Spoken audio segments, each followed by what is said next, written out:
Sige na Han, payag ka na ha? Mula sa likod ay masuyong yumakap si Marvin sa bewang ng asawa at hinalikan to sa pisngi. Doon ka na nga, pakibunot na yung Christmas lights at magliliwanag na. Saway ni Marga sa asawa. Pumayag ka muna. Magpagamit ka na kasi kay paring Noel. Kahit isang beses lang. Bulong niya sa misis. Abala si Marga na sinasara ang mga butones ng kanyang puting uniforme. Habang nakatayo sa harap ng salamin. Nang yapusin siya ng mister at muling banggitin ang noon pa nito inilalambing sa kanya. Ayan ka na naman Mr. Marvin Aguinaldo. Seryoso ka ba talaga dyan sa sinasabi mo, Han? Nakakunod ang noon ni Marga na nakatitig kay Marvin sa salamin. Oo nga. Mahit ka na, please. Ito na lang give mo sa akin. Life begins at 40 ika nga. Ang edad kung saan may sapat ng karanasan ang tao sa buhay para masabing fulfilled na siya. At totoo to para kay Marvin.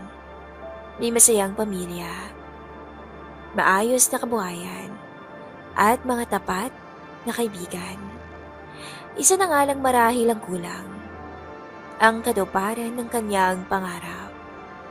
Ang maipatikim sa kumpare niyang si Noel, ang misis niyang si Marga. Magkababata at malapit na magkaibigan sila Marvin at Noel. Tubong Batangas. Sabay na sila lumaki kaya't parang magkapatid na ang turingan nila sa isa't isa. Bagaman sa Maynila nagkolehiyo si Marvin, hindi pa rin sila mapaghiwalay ni Noel sa tuwing umuwi siya sa kanila kapag walang pasok. Sa Batangas nagkolehiyo si Noel. At doon na niya nakilala ang napangasawa. First girlfriend niya si Ella. Halos kakagraduate pa lang nila nang mabuntis niya to, kung kaya't maaga silang nagkapamilya. Babae ang kanilang naging panganay at ninong siyempre si Marvin. Naku pre, babae, pambayad utang. Kantsaw ni Marvin sa kumpare. Sa harapan ng mga kainuman nila sa araw ng binyag. Paring Noel, huwag mo nang ibalik yung hiram mo Kahit yung anak mo na lang antayin kong magdalaga.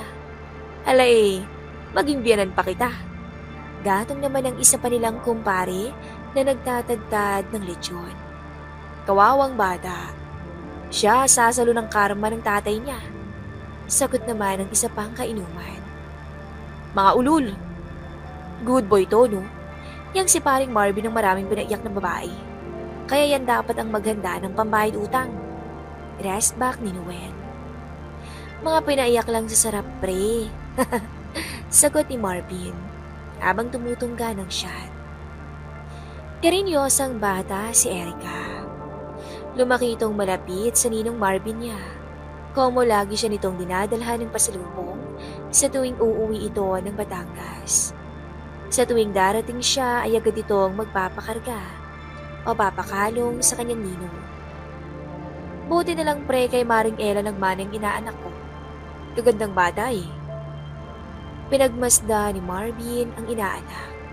Na cute sa suot nitong pink gown. Abala itong nanunood sa nagpe-perform na clown kasama ng iba pa niyang mga batang bisita sa kanyang 7th birthday party. Kaya nga pre, buti na lang kay Mrs. Nagmana. Kawawa naman kung sa akin. Sakay naman ni Noel. Itong si bunso naming si Renz ang kay Noel Nagmana pare. Hindi lang mukha. Kita mo pati ano niya nakuha Sagot naman ni Ella habang karga ang 1-year-old nilang bunso. Elementarya pa lamang ang magkaibigan ay kilala na si Noel sa lugar nila na may maipagmamayabang at naging dambulan na ng biruan ang laki ng dinadala nito. Itong araw marahil ang dahilan kaya hindi na siya nilubayan ng unang kasintahan hanggang sa nabuntis na niya to. At kung si Noel ang first place sa laki, Ang best friend naman itong si Marvin ang second place. Ayaw na rin yun sa biruan nilang magkakaklase. Oo. Saan man makarating yung lalaki ko? Sasabihin ng tao, anak ko talaga yan. Aba pare, nakakadalawa na kami ni Ella. Kailan ka ba mag-aasawa? Nagkakalat ka lang yata ng panganay ah. Gago, maingat uy. Bagaman lapitin ng babae, ay tikim-tikim lang muna ang ginagawa ni Marvin. Ine-enjoy muna niya ang pagiging binata at naging abala sa kabuhayan. Pagka-graduate, ay nalinya ito sa pag-ahente ng mga sasakyan. Nang makaipon, ay pinasok na rin ito ang pagbabayan cell. At sa kasalukuyan, ay mayroon na siyang auto detailing shop at tindahan ng mga accessories at pyesa sa Banawe. Si Noel naman ay nanatili sa Batangas at nagmamanage ng kanilang coconut farm sa tulong ni Ella. Nagsusupply sila sa iba't ibang probinsya ng coconut-based raw materials. Kapwa malakas ang kanilang mga negosyo at sa tuwing luluwas ng Maynila si Noel ay panayang-aya nito sa kumpare na lumabas na syempre ay pinapaunlakan naman ni Marvin. Dahil maagang nag-asawa ay ngayon lang nararanasan ni Noel ang mag-good time. Bukod sa inom, kapwa sila nahilig sa babae, lalo na yung medyo bata-bata. Naging biruan na nga nila na basta bumoboto na, pwede na. May contact si Marvin na nagsusupply sa kanila ng chicks. Kadalasan ay mga kolehiya lang kailangan ng extra na pang-allowance. Ganito ang siste ng magkumpare. Happy-happy, buhay binata sa tuwing naluluwas mag-isa si Noel sa Maynila. Natigil na lamang to nang makilala ni Marvin si Marga. Nasa 25 anyo si Marga at 36 naman si Marvin nang ma-admit ito sa ospital na pinagtatrabahuhan ng dalaga. Kinailangang operahan ng tuhod ni Marvin dahil sa isang injury na natamo niya habang naglalaro ng basketball. Miss Marga, nurse, ma'am, binata pa yung kumpare ko. Walang sabit yan. Kung ako nga lang binata pa eh. Papakonfine din ako dito para maaalagaan mo rin ako. Pambubuyo ni Noel sa dalawa. Ngumiti na lamang si Marga sa sinabi ng dalaw ng kanyang pasyente. Sanay na siya sa ganoong mga biro. Dahil sa magandang mukha at tangking alindog, hindi na niya mabilang ang pasyente na nagpahiwatig ng paghanga sa kanya. Tinititigan lamang ni Marvin ang magandang nurse habang nakatingala ito sa swero. Inoorasan at ina-adjust ang pagpatak nito. Lalong pinatingkad ang kaputian ng kutis nito ng puting uniforme na nakalapat sa makurba nitong katawan. Dama niya ang pagkaasiwa ng nurse sa ginagawa niyang pagtitig. Tila ito naiilang na napahawi ng buhok sa likod ng kanyang tenga at hindi halos makatingin sa kanya. Sir, babalik na lang po ulit ako. Mag-rounds din po si Doc mamaya. Inabot ni Marga ang mga gamot na naka-sked inumin ni Marvin.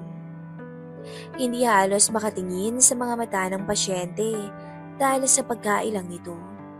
Sinadya naman ni Marvin na haplusin at pisilin ang kamay ng nurse nang abutin niya ang medicine cup mula dito. Sige Marga, salamat ah. Naaliw si Marvin nang makitang naaasiwa ang dalaga sa atensyong iginagawad niya dito.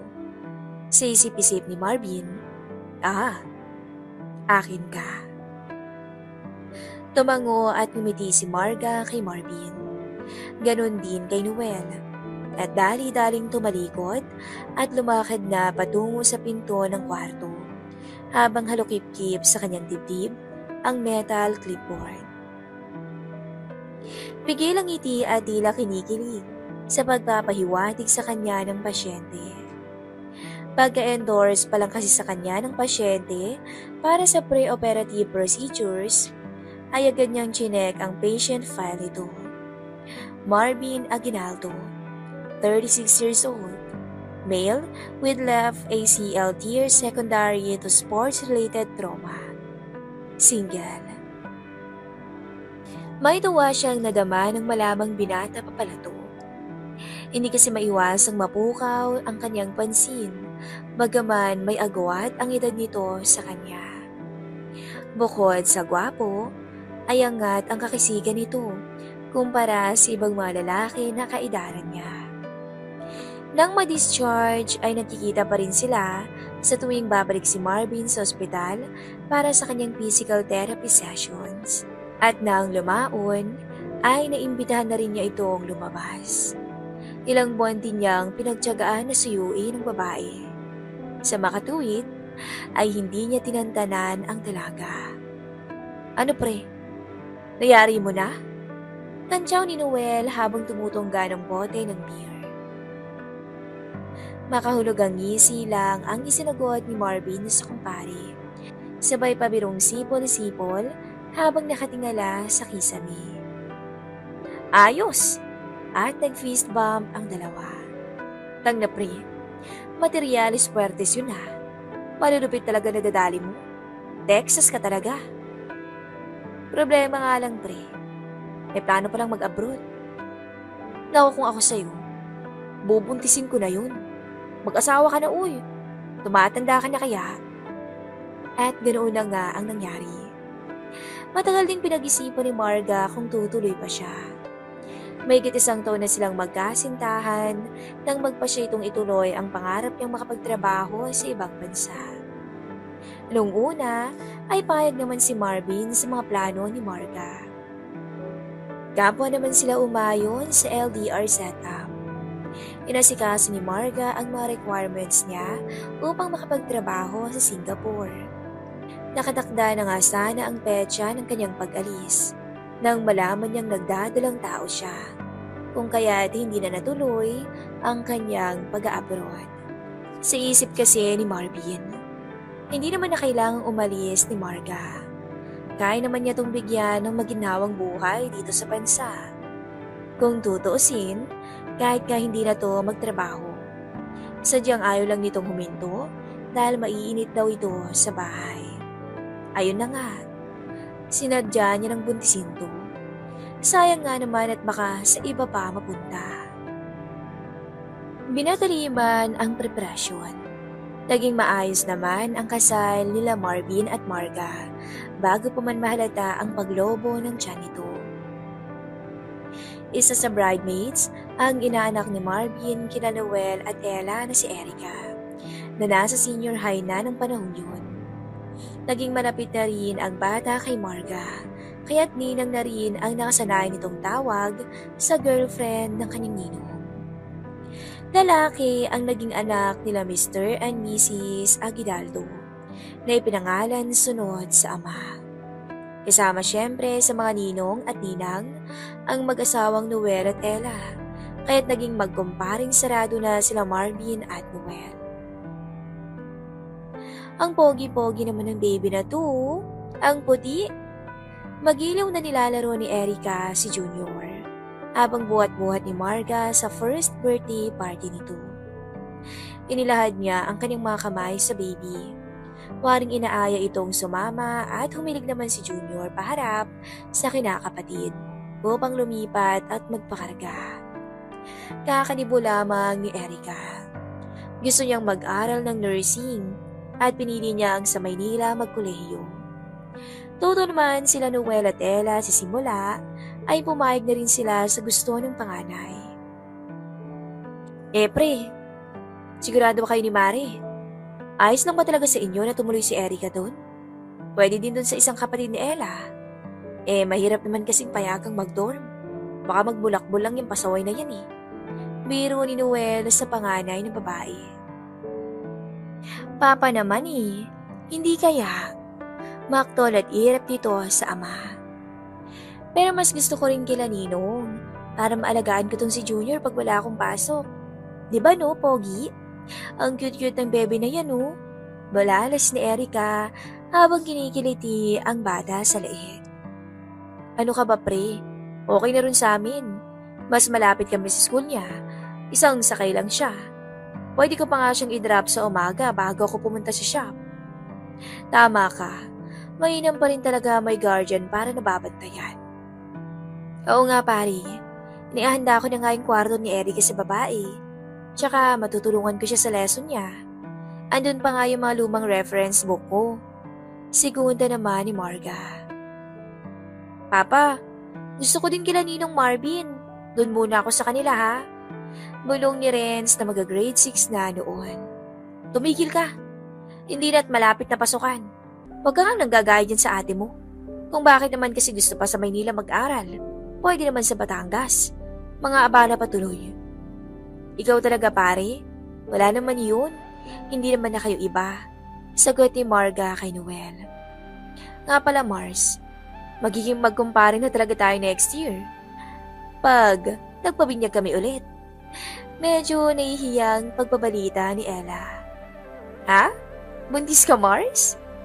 Wow, congrats sa inyo ah. Excited na bati ni Marga at nagyakapan ang magkumari. Tangla ka pre, pwede ka nang magkaapo, humirit ka pa. At tumapik si Marvin ng pagbati sa balikat ng kumpare. E paano yan si Ella pre? Natutulog na ako panay pang kalabit. Pabirong binatukan ni Ella si Noel at sabay na umikot ang mga mata nila Erica at Renz sa pagkaalibadbad sa mga magulang. Nang magpasukan ay ganun na nga ang naging sistema sa Aguinaldo Residence. Isinasabay ni Marvin si Erica papasok sa university, kaya pauwi na lang siya na mamasahe. Kung tugma sa ship ni Marga, minsan ay nadadaanan niya naman to upang isabay pauwi. Kapag walang pasok si Erica, siya ang nagbabantay kay Junior. Kung wala naman silang tatlo, ay inihahatid ang baby sa bahay ng parents ni Marga at sinusundo sa gabi. Responsableng bata si Erica. Bukod sa masipag mag-aral, ay may kusa rin to sa mga gawaing bahay. Since kaya naman nilang tatlo ang karamihan sa mga pang-araw-araw na gawaing bahay, ay minarapat nilang wag nang kumuha ng maid o yaya. Nakakatakot rin kasi yung mga napapabalitang minamaltrato ng yaya ang alaga pag wala ang mamagulang. Wala man silang maid, ay twice a week na may nagpupunta upang maglaba, plancha, at maglinis na rin ng bahay. Ninong, mamaya po medyo malilate ako ng uwi kasi may meeting kami, pero mga 7 PM nasa bahay na po ako. O sige, update mo na lang kami mamaya ng ninang mo kung asan ka na ha, para kung sakto sa out niya, madaanan ka niya. Okay ninong, pasok na po ako ha, ingat po. Paalam ni Erica bago tuluyang isara ang pinto ng passenger seat. Maganda si Erica. Na tila ba hindi siya aware sa kagandahang taglay niya. Dahil sa kanyang kainosentihan, ay lalo siyang kahali-halinang pagmasdan. Hindi maarte, di gaya ng ibang millennials sa panahon ngayon. At kung iisipin, ay may pagkaisip bata pa rin nga to. Mas gusto pa nga niyang nasa bahay at nilalaro ang kinakapatid kaysa magbulakbol kasama ang mga klase. Napapansin din siyempre ni Marvin ang pamumukhadkad ni Erica.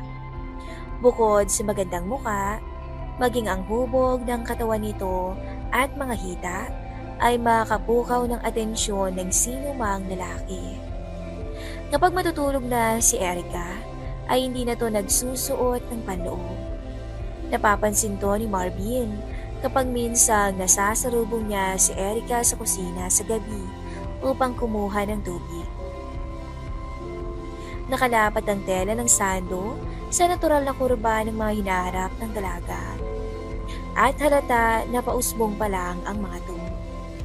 Hindi na rin maitatanggi ang pagdadalaga ni Erica. Alam ni Marvin na lahat ng kabataan ay nagdaraan sa stage ng pagka-curious sa mga bagay-bagay. Minsan ay nadaanan niya ang silid nito na nakaawang ang pinto. Nabungaran niya si Erica na nakadapa sa kama habang may pinapanood sa laptop. Nakauwang ang mga binti nito, kaya't di sinasadya ni Marvin na makitaan ang dalaga. Naka-earphones ang dalaga habang tutok na tutok sa pinapanood. Nang lumaon, ay napagtanto ni Marvin kung ano yun. Nagulat pa siya nang mapansin na ang temang pinapanood ng inaanak ay isang eksena sa kama ng isang nakababatang babae at isang matandang lalaki. Oo, tao lamang si Marvin. Isang tipikal na lalaki. Ngunit dahil pare ng anak ang turing niya kay Erica, ay sinasantabi na lamang niya ang mga napapansin niya sa dalaga. Alang-alang sa pagkakaibigan nila ng kumparing si Noel, hindi niya magagawang gawan ng mali ang anak nito. Ang mas nananaig sa kanya ngayon ay ang matagal na niyang pantasya, ang maipaubaya at ipatikim si Marga sa kanyang kumpare. Noon pa niya ramdam na malaki ang pagkakursunada ng best friend niya sa kanyang misis. Nasa 40 na silang magkumpare, samantalang 29 lang si Marga. Maisip niya lamang na may nangyayari sa kumpare niya at sa kanyang batang-batang asawa ay tila sasabog si Marvin sa tuwa at excitement. Han, wag! Magugusot uniform ko eh. Baka malita ko, Han. Lunes ng madaling araw. Nakagayak na para pumasok si Marga. 6 a.m. to 3 p.m. kasi ang shift niya ng araw na yon. Paalis na sana siya at hahalik lamang upang magpaalam sa natutulog pang mister nang kabigin at hatakin siya nito. Tumatanggi man noong una, ay hindi na niya nagawang makapalag nang mabuksan ni Marvin ang botones ng kanyang uniform. Tuluyan na siyang nanlambot nang sunggapan siya ni Marvin. Napapatingala si Marga sa kiliti at sa pagka-agresibo ng asawa. Agad na siyang pinataliko ni Marvin sa ibabaw ng higaan. Tsaka iniangat sa balakang ang suot ng uniforme ni Mrs. At sa puntong yun, tuluyan na nga niyang pinagsawaan ang magandang Mrs. Ipapahiram kita sa kumpare ko, ha, Han? Bulalas ni Marvin habang nasa kalagitnaan sila ng pagdiniig nilang mag-asawa. Kahit alam niyang bahagi lang ng roleplay yun, musika sa tenga niyang madinig ang pagpayag ng asawa na magpagamit sa kanyang kumpare. Ang mas lalong nagpapagana sa kanya ay ang alam niyang dalang-dala din si Marga. May pagkakataon pa nga na pangalan ni Noel ang binabanggit nito kapag papalapit na sila sa rurok ng tagumpay. Dinig naman mula sa simbahan sa di kalayuan ang tunog ng kampana na naguhudyat ng unang simbang gabi. Sabay sa dagundong ng kampana ay ang pag-abot sa glorya ng mag-asawa. Wala pa sa plano nilang sundan si Junior, kaya't nagpipils muna ito. Iba rin talaga ang thrill kapag mabilisan lang at nakasuot ng uniforme ang asawa. Lalo na't sinamahan pa ng senaryo na kunwari ang kumpare ang kasabay ni Marga sa kama. Akma na sanang mag-shower ulit si Marga nang awatin nito ni Marvin. Wag na, Han. Baka malate ka pa. Gusto kong pumasok ka na ng ganyan. Pabirong umirap lamang si Marga sa asawa at kumuha na lamang ng wipes at towel upang linisan ang sarili. Sanay na siya sa mga ganitong kalokohan minsan ng mister. So ano? Paeg ka na, Han? Mula sa likod ay masuyong yumakap si Marvin sa bewang ng asawa at hinalikan to sa pisngi. Oh, ano na naman? Doon ka na nga. Pakibunot na yung Christmas lights at magliliwanag na. Saway ni Marga sa asawa. Pumayag ka muna. Magpagamit ka na kay paring Noel, ha? Bulong niya sa misis. Abala si Marga na sinasara ang mga botones ng kanyang uniforme habang nakatayo sa harap ng salamin nang bumangon ang mister at yapusin siya nito. Muling binabanggit ang noon pa nito inilalambing sa kanya. Ayan ka na naman, Mr. Marvin Aguinaldo. Seryoso ka ba talaga dyan sa sinasabi mo, Han? Nakakunot ang noo ni Marga na nakatitig kay Marvin sa salamin. Oo nga. Pahig ka na please. Ito na lang gift mo sa akin. Wala akong ibang gusto na regaluhan. Ito lang. Tila natigilan si Marga at nag-isip ng malalim. Luluwas daw sila paring Noel para sunduin si Erica. At makadalaw na rin sa mga kamag-anak nila dito sa Maynila. Isasabay na rin daw nila yung pamimili para sa Pasko. Sige na, Han. Ito na yun oh. Best Christmas gift mo na sa akin yun, Miss Aguinaldo. At lalong humigpit ang yakap nito sa asawa. Hay nako, ewan ko sa'yo. Bahala na. Bahala na? Napapitlag si Marvin sa narinig. Bahala na raw. So pwede. Mukhang may pag-asang mangyari ang noon pa niya pinapangarap. Abangan ang next part ng ating kwento.